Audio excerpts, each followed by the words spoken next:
Muy buenos días, queridos hermanos, que el Señor les bendiga. Bueno, estamos hoy 1 de diciembre y básicamente estamos en la recta final del fin de año, ¿verdad? Pero bueno, sabemos que en todo este tiempo Dios ha sido fiel, Dios ha sido siempre mostrando su amor, su misericordia con cada uno de nosotros, y muestra de eso es que estamos aquí en su nombre, porque Él es el que está en control de nuestra vida, Él es soberano y Él es el que nos permite vivir, ¿verdad? Así que vamos a disponer este tiempo para conectar nuestro corazón, nuestra mente con la palabra del Señor. Así que en el lugar que están, vamos a orar al Señor y vamos a clamarle para que también sea el Espíritu Santo siempre instruyéndonos en todo este tiempo de adoración a Él. Oremos. Padre, te damos gracias a ti, Señor, porque reconocemos tu poder, reconocemos tu soberanía. Entendemos que tú estás en control de cada situación, Señor. Te queremos agradecer por este día donde tú nos das la oportunidad de llegar a tu casa, de adorarte, exaltar tu nombre, Señor, y también rendirnos ante ti, Señor, porque entendemos que solo tú eres todopoderoso y venimos nosotros a presentarnos ante tu presencia como débiles, porque te necesitamos, Señor. Y también queremos este tiempo disponer nuestra mente, nuestro corazón a tu palabra, Señor, que podamos entenderla, que podamos exteriorizarla en cada paso que damos en nuestra vida, Señor, y sobre todo dando testimonio a las personas que no te conocen, Señor. Espíritu Santo, queremos pedirte que tú estés en control de este tiempo, que hables a nuestras vidas, que nos ayudes en cada momento a seguir peleando esta buena batalla, Señor, y te pedimos también, Espíritu Santo, que en este tiempo seas tú tomando control de mis palabras, que no sea hablando yo a través de mi experiencia ni de mi conocimiento, Señor, sino que seas tú, Espíritu Santo, tocando lo que es el corazón de cada persona y sobre todo seas tú exponiendo la palabra tuya, que en algún momento ya la expusiste, la revelaste y de la cual nosotros hoy podemos disfrutar. Dejamos este tiempo en tus manos y oramos en el nombre de Jesucristo. Amén. Bueno, yo quiero esta mañana plantear esta pregunta y básicamente es el tema de este tiempo de estudio de la palabra, que dice aquí, ¿no? ¿Qué más puedo pedir?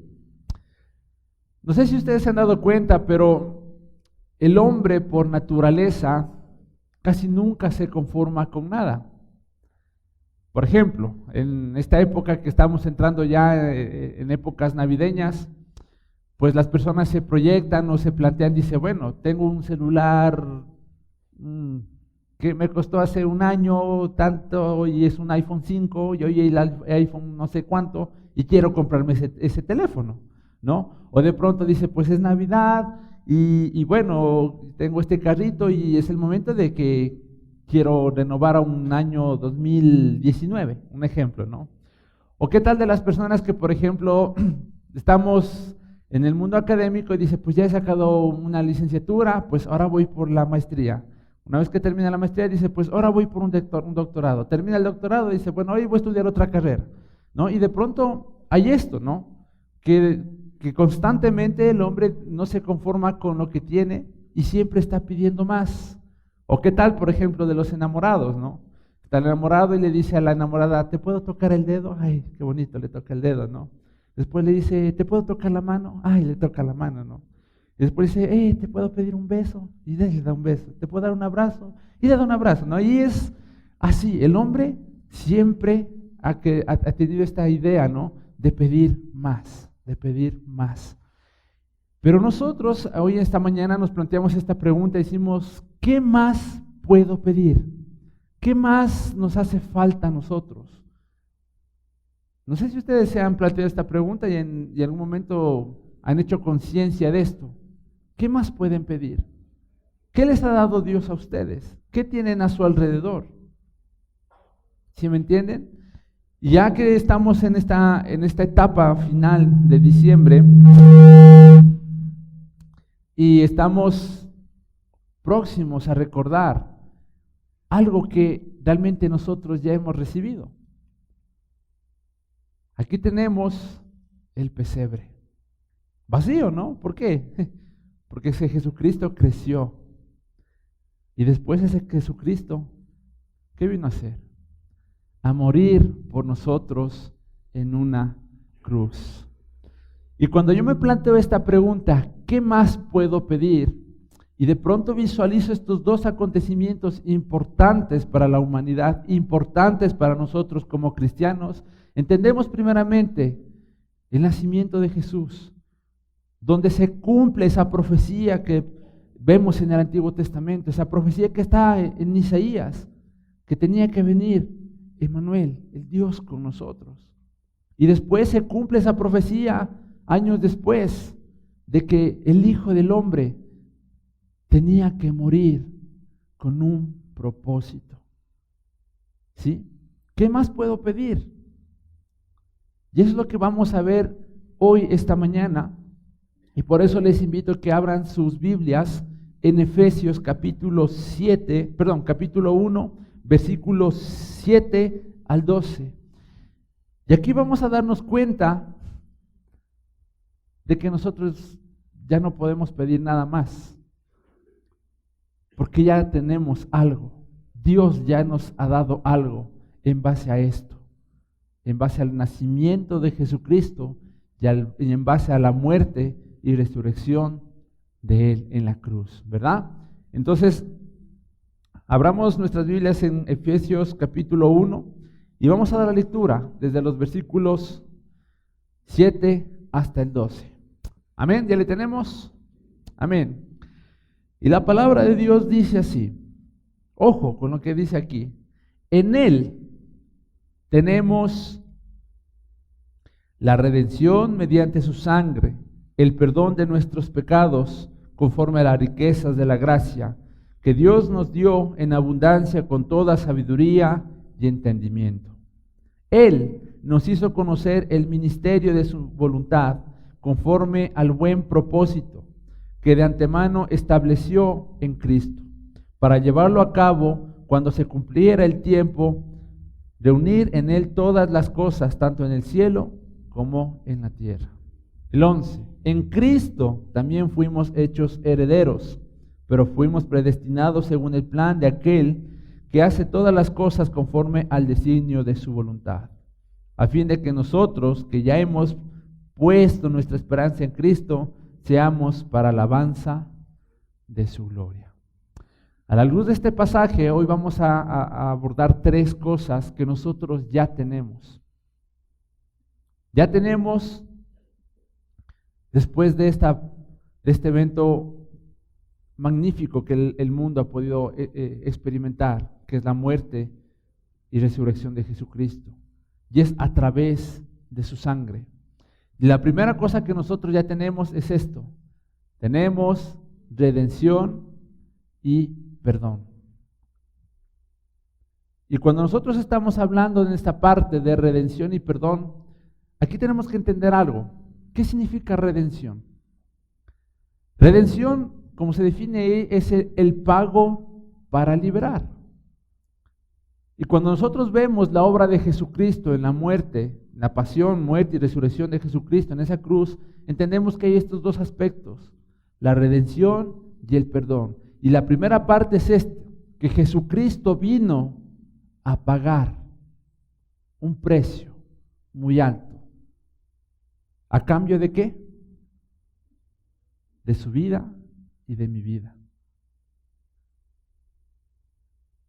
Hay una historia bien interesante que en cierta ocasión un padre y su hijo estaban construyendo un barco de estos de modelo. No sé si ustedes han visto, ¿no? Que se construyeron unos barquitos y lo terminaron de armar y lo dejaron realmente impecable el barquito este, ¿no? Y un día salieron a un lago y lo pusieron a navegar al barquito. Y justo en ese tiempo que estaban disfrutando de este momento del barquito, de que estaban navegando, llega un viento fuerte y se lo lleva al barquito en el lago. Entonces, obviamente, el niño frustrado, llorando y todo eso, bueno, dice, se fue el barquito.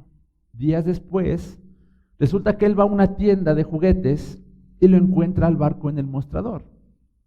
Claro, un pescador había encontrado el barco y lo llevó a esta tienda, pues sí, ahí lo vendió y todo eso, ¿no? Entonces, ¿qué hizo el niño? Tuvo que trabajar duro, ahorrar, y cuando tuvo el dinero, llegó y compró nuevamente el barquito que era suyo. Y él dijo: tú eres mío 2 veces, yo te hice y yo te compré. Y así es Jesucristo con nosotros. Él nos dice: tú eres mío 2 veces, porque Él nos creó y Él nos compró a un precio muy alto, y ese precio fue de sangre. Y aquí vemos esta otra parte, que es el perdón, que realmente da un refuerzo a la primera idea de la redención. Y esta parte del perdón es la liberación de esclavitud del pecado. Y eso es lo que nosotros ahora poseemos en este instante. Cuando nosotros nos acercamos a Jesucristo, obtenemos estos 2 elementos: redención y perdón. Es decir, que hemos sido comprados por un precio muy alto y también estamos siendo liberados de la esclavitud del pecado. Recuerden que nuestra situación o nuestro estado antes de conocer a Jesucristo, ¿cuál era? Una condición de muerte. Estábamos condenados. Así dice Romanos 6:23, ¿no? La paga del pecado es muerte. Y nosotros estábamos enemistados con Dios, con el Padre. Y en esa enemistad no podríamos gozar de los beneficios de quién es Dios. Pero más, esa obra que Jesucristo presenta en su cruz y con su sangre derramada, viene a restaurar esa relación de Padre con nosotros.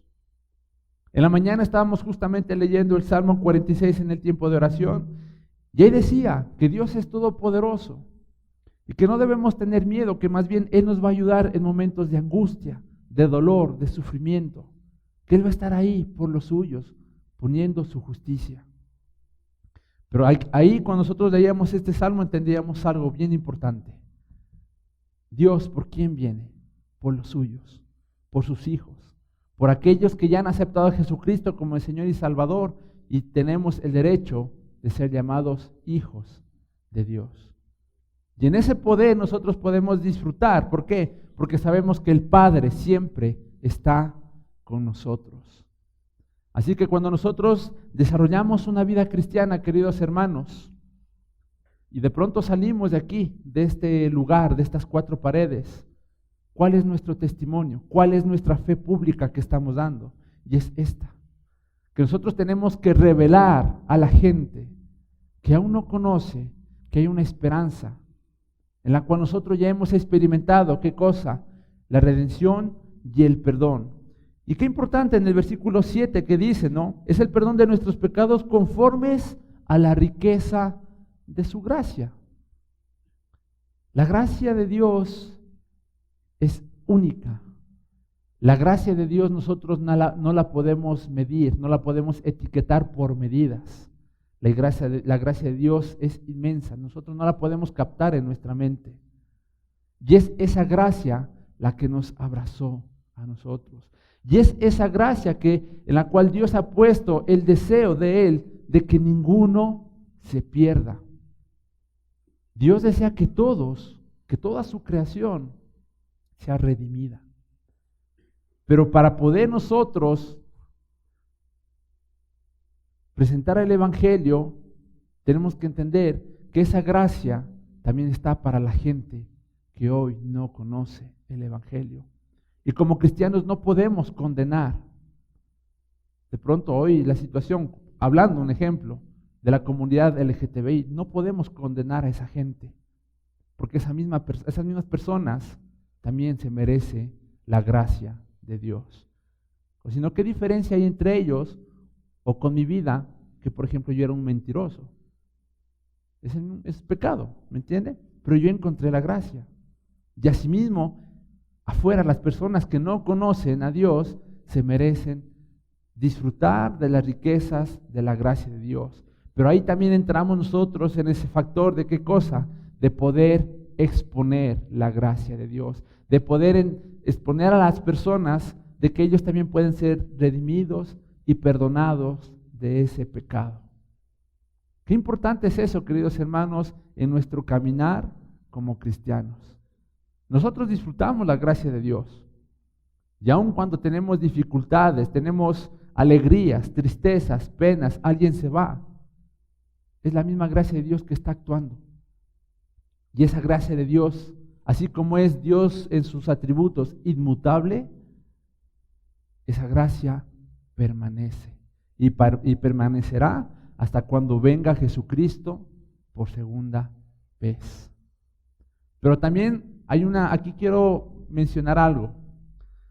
Si bien es cierto, Dios tiene riqueza en su gracia y nos ha perdonado de nuestros pecados, no abusemos, queridos hermanos, de la gracia, porque dice la palabra que nosotros debemos confesar nuestros pecados y Él es fiel y justo para perdonarnos. Y si hoy pecamos y confesamos nuestro pecado, Dios es fiel y justo para perdonarnos a través de su gracia. Pero no abusemos de esa gracia, porque a veces pensamos y decimos, pues yo como sé que el Señor me perdona, pues hoy voy a hacer esto y mañana pues le pido perdón y ya está. Realmente no sabemos cuándo Dios nos va a llamar a su presencia. ¿A qué cosa? A rendir cuentas. Así que no juguemos tampoco con la gracia de Dios y juguemos con lo que es la salvación. ¿Me entienden? Porque es un asunto bien delicado, es un asunto que Dios se merece en todo sentido la reverencia. Y respetar y valorar la gracia de Dios es parte de adorar a Dios. Amén, hermanos. Entonces, nosotros cuando decimos, ¿qué más podemos pedir? Pues miren, ya hemos recibido redención y perdón. Más adelante tenemos este segundo aspecto. ¿Qué más podemos pedir? Si de Él ya conocemos su plan futuro. Los versículos del 8 hasta el 10, ¿qué es lo que dice aquí? Que Dios nos dio en abundancia con toda sabiduría y entendimiento. Es decir, que Dios nos ha dado la inteligencia, la capacidad, el discernimiento. ¿Para qué? Que dice aquí, Él nos hizo conocer el ministerio de su voluntad conforme al buen propósito que de antemano estableció Cristo, para llevarlo a cabo cuando se cumpliera el tiempo de unir en Él todas las cosas, tanto las del cielo como las de la tierra.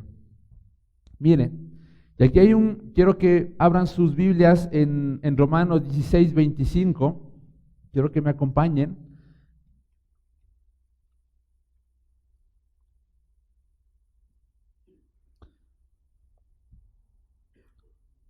Miren lo que dice aquí, amén. Ya tenemos Romanos 16, 25.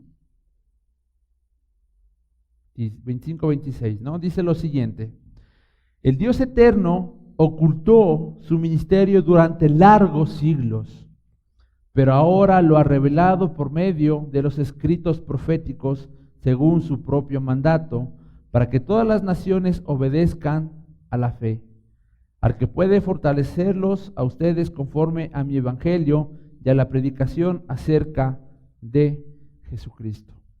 Aquí nosotros podemos entender algo, queridos hermanos. Dios había ocultado el ministerio de su voluntad por mucho tiempo. Pero como dice aquí en Efesios también, Él, por medio de Jesucristo, Dios, por medio de Jesucristo, ¿qué nos da a conocer?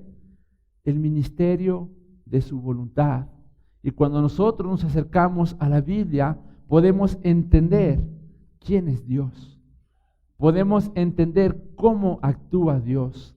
Podemos entender en palabras escatológicas qué va a hacer Dios después de que todo este tiempo aquí termine. Miren, nosotros aquí pues promedio de vida, ¿cuánto tenemos? 70 años, 80 años, antes era un poco más. Pero si yo dijera, de aquí en 100 años nos vemos aquí en este mismo lugar, ¿estaremos? No. Pero a la luz de la palabra, de lo que Dios nos ha dado a conocer, el misterio de su voluntad, nosotros, ¿qué tenemos? El conocimiento de su plan futuro. Es decir, que va a haber dos cosas aquí. Primeramente está el misterio de su voluntad, es decir, que esta voluntad es buena, agradable y perfecta, y también está el plan de vida eterna que nos ha dado a través de ¿quién? De Jesucristo. Y para nosotros esa es una esperanza de vida. Entender y comprender que si un día Dios me llama, pues ya no me deja vivir aquí en esta tierra, sé que tengo que estar en su presencia. Primeramente, pasar el juicio, rendir cuentas a Él y disfrutar de esa vida eterna. Ese es el conocimiento que Dios nos ha dado a cada uno de nosotros.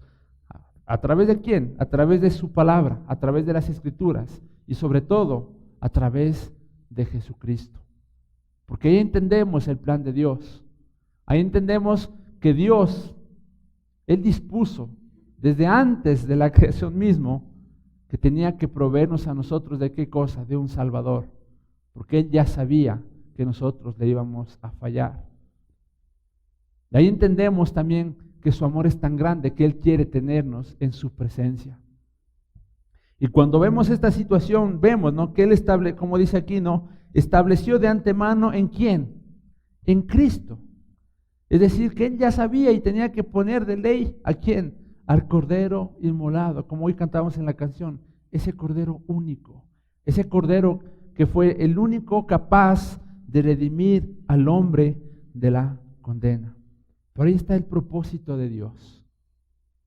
Y cuando estamos hablando de los propósitos de Dios, cuando hablamos en términos de la voluntad de Dios, tenemos que entender que dentro de la soberanía de Dios, cada acontecimiento que pasa en mi vida es parte de la voluntad y de los propósitos de Dios. Hay situaciones, hermanos, que a veces duelen. Por ejemplo, se va un ser querido, pero a veces eso es parte de entender la voluntad de Dios y que tiene eso un propósito. Miren, hace unos meses atrás falleció en Guatemala el pastor Julio Melgar. Y muchas de las personas que en algún momento estuvieron ahí orando, clamaban por sanidad para el pastor Julio Melgar. Incluso una cantante famosa le dijo a Dios: no acepto un no como respuesta. Es como diciéndole al Señor: ¿sabes qué, Dios? Si tu voluntad es que Julio Melgar se muera, yo eso no lo acepto. Eso no es aceptar el ministerio de la voluntad de Dios.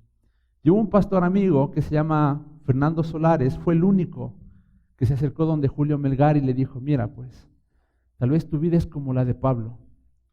Dios te puso un aguijón. A Pablo, Dios le puso un aguijón con un propósito. Y hoy podemos disfrutar de las cartas de Pablo, y ese era el propósito de Dios.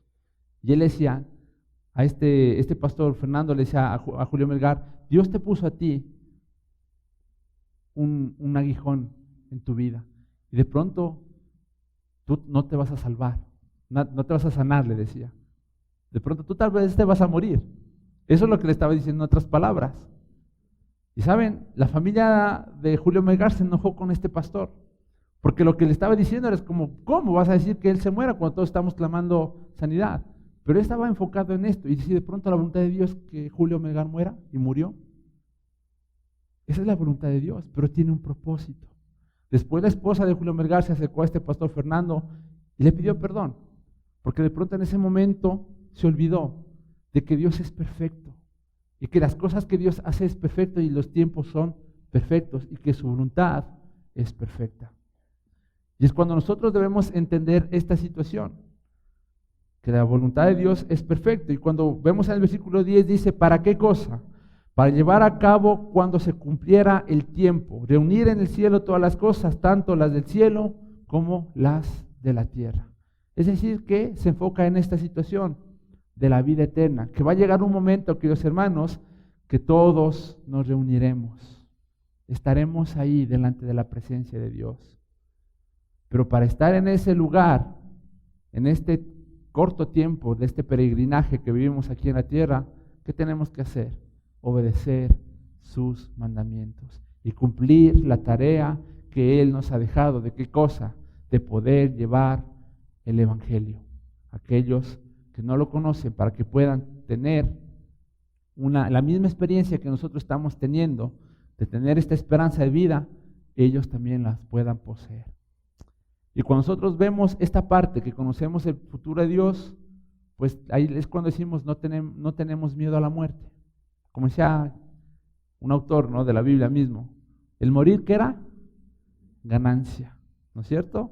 ¿Por qué? Porque realmente cuando uno está en Cristo comprende esta situación, que para uno morir a este tiempo aquí va a ser una ganancia, porque lo que vamos a disfrutar después es eterno. Yo no sé si algún momento les comenté esto, pero cuando yo vivía en Guatemala a mí me invitaron a un funeral de la abuelita de una amiga.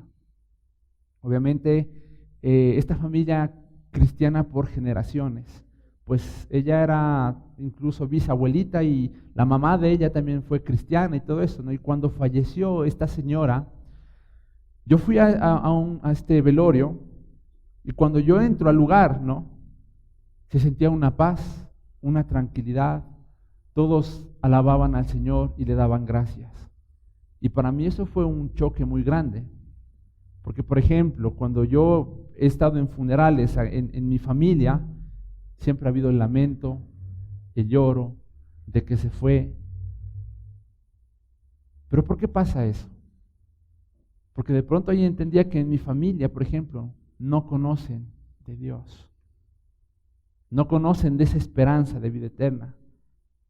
Y claro, en la familia de mi amiga, pues la mayoría cristianos, se puede decir el 90% de ellos cristianos, pues estaban en paz y sabían que la abuelita pues estaba ya en la presencia de Dios. Pero cuando yo veía eso, también tenía carga por mi familia.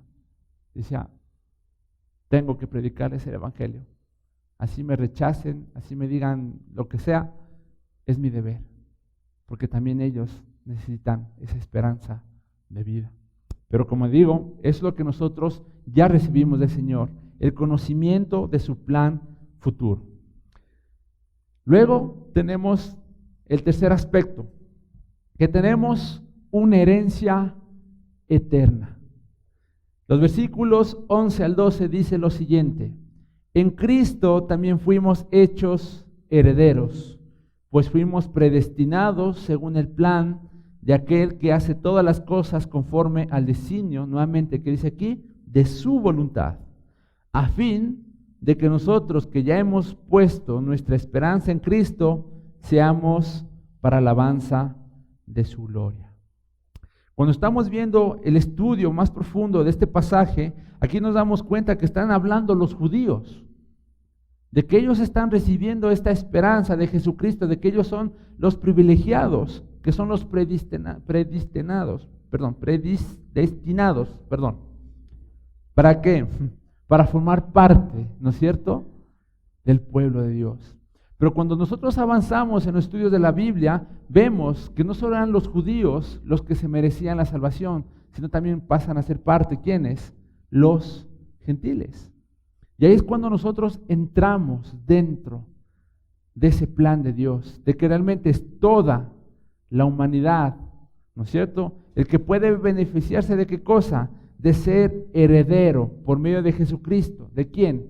De Dios, de su obra. Primera de Pedro 2:9, a mí me encanta mucho este versículo, no sé si ustedes me acompañan, podamos leer rápidamente. Me encanta lo que dice aquí, Primera de Pedro 2:9. Quiero que por favor me ayuden a abrir en sus Biblias, Primera de Pedro 2:9. Y dice lo siguiente: pero ustedes son linaje escogido, real sacerdocio, nación santa, pueblo que pertenece a Dios, para que proclamen las obras maravillosas de aquel que los llamó de las tinieblas a la luz admirable. Amén. Y cuando yo veo este pasaje, yo digo, qué bendecido me siento, porque yo soy parte de ese linaje escogido. Yo soy parte de ese pueblo que Dios ha establecido. Yo soy parte del plan de Dios. Como dice aquí, le pertenecemos a Dios. Y como tal, nosotros somos, ¿qué cosa? Herederos. Somos hijos de Dios. ¿Sí? Y esa es una situación bastante espectacular que el hombre puede experimentar. El que realmente se considere hijo de Dios. Pero ustedes saben que para poder ser un hijo de Dios hay que cumplir un requisito: aceptar a Jesús como Señor y Salvador. Y cuando estamos hablando de la herencia, ustedes saben, ¿no? Por ejemplo, en el mundo, las herencias, ¿no? Se pelean los hermanos por las herencias, porque quieren recibir del Padre, ¿qué cosa? Todo lo que el Padre le ha trabajado, ha logrado, y quieren recibir los hijos, y se pelean, ¿no? ¿Se imaginan esta herencia que Dios nos da? Que es Dios el creador de todas las cosas, el que ha creado a este mundo, el universo entero, y tiene una herencia para nosotros. ¡Qué maravilloso! El saber que tenemos una morada en el cielo y que vamos a permanecer en esa morada por mucho tiempo ahí, disfrutando de la presencia de Dios. Y aquí, como dice, pues fuimos predestinados según el plan de aquel que hace todas las cosas conforme al designio de su voluntad. ¿Esto qué me refleja a mí, queridos hermanos? Que realmente Dios no improvisa. ¿Se dan cuenta? No es que de pronto por casualidad yo estoy en los caminos de Dios. Dios ya estableció ese plan y Dios ya sabía de cada uno de nosotros. Y Dios puso en nuestro camino, claro, esta esperanza del Evangelio. Y obviamente ahí entraba nuestra parte del libre albedrío. ¿Escogíamos a Dios o le rechazábamos? ¿Por qué? Porque eso pasa. A muchas personas se les presenta el Evangelio, pero lo rechazan. Pero eso no significa que Dios no pensó en él. Dios pensó en él. Por eso presentó el Evangelio. Pero también hay muchas personas que aún les falta conocer el Evangelio. Y es cuando nosotros debemos actuar y llegar y decir, pues mira, aquí está este plan que Dios ha establecido según su voluntad. Que a pesar de que como hombres hemos fallado a Dios, pues Él nos ama y quiere que tú también estés formando parte de ese pueblo santo. Así que, queridos hermanos, cuando nosotros desarrollamos igual una vida cristiana, tenemos que realmente adorarle al Señor por esta situación. Porque Él nos ha sacado de lo más vil, de lo más impuro, para ponernos en un lugar de privilegio. Cuando yo analizo mi vida, solo puedo decir gracias Dios. Porque yo no me merecía estar aquí. ¿Me entienden? Porque mi vida, pues antes de conocer a Jesucristo, fue de las peores. Muchas cosas malas. Muy negativo. Siempre curioso por buscar las cosas satánicas. Incluso una vez ya con mi prima intenté hacer la ouija. ¿Me entienden? Pero Dios me rescató. Así como nos ha rescatado a cada uno de ustedes. A cada uno de ustedes le he dicho, pues, mira, yo te traigo esta esperanza de vida a través del Evangelio y hoy eres mi hijo, eres mi heredero. Y eso no lo cambiamos por nada.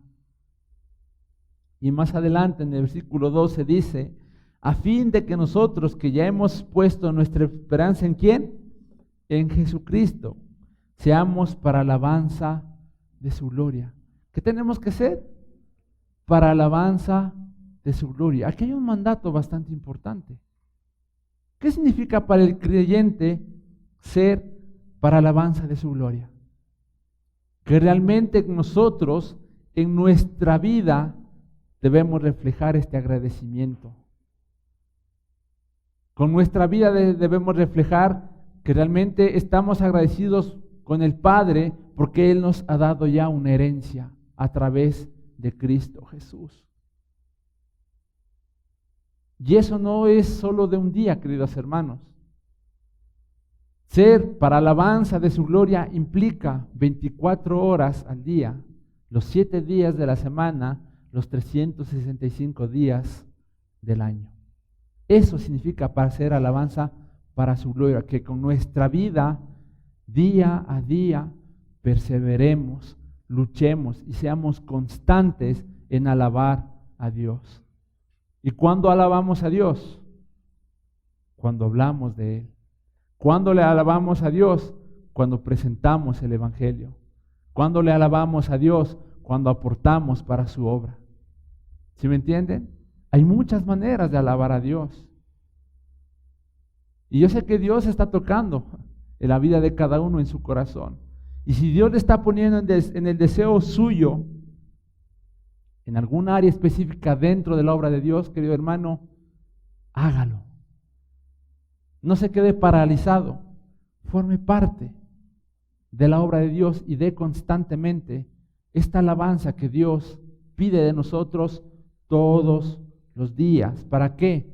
Para su gloria, como le dice ahí. Porque al final, queridos hermanos, yo les voy a decir algo. Dios, un día, cuando estemos en su presencia, sí nos va a rendir cuentas. Y nos va a decir, bueno, yo te di una herencia, te di esta esperanza de vida, pero te quedaste callado, solo te lo guardaste tú. Porque es fácil ser cristiano aquí, ¿sí o no? Es facilito, porque aquí puedo levantar las manos, digo gloria a Dios, aleluya, y exclamo amén y todo eso. Pero de pronto cuando estoy en el trabajo, con mis amigos, con mi familia que no es cristiana, ahí es cuando tenemos que dar esa alabanza para la gloria de Dios. ¿Por qué? Porque ahí se mide al verdadero cristiano.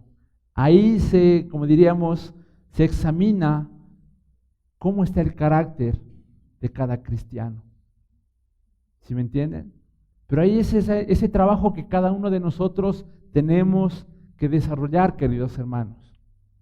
Yo sé que no es fácil, pero tenemos que aprender a luchar y perseverar. A mí me encanta la frase de Pablo cuando dice, he ganado la buena batalla.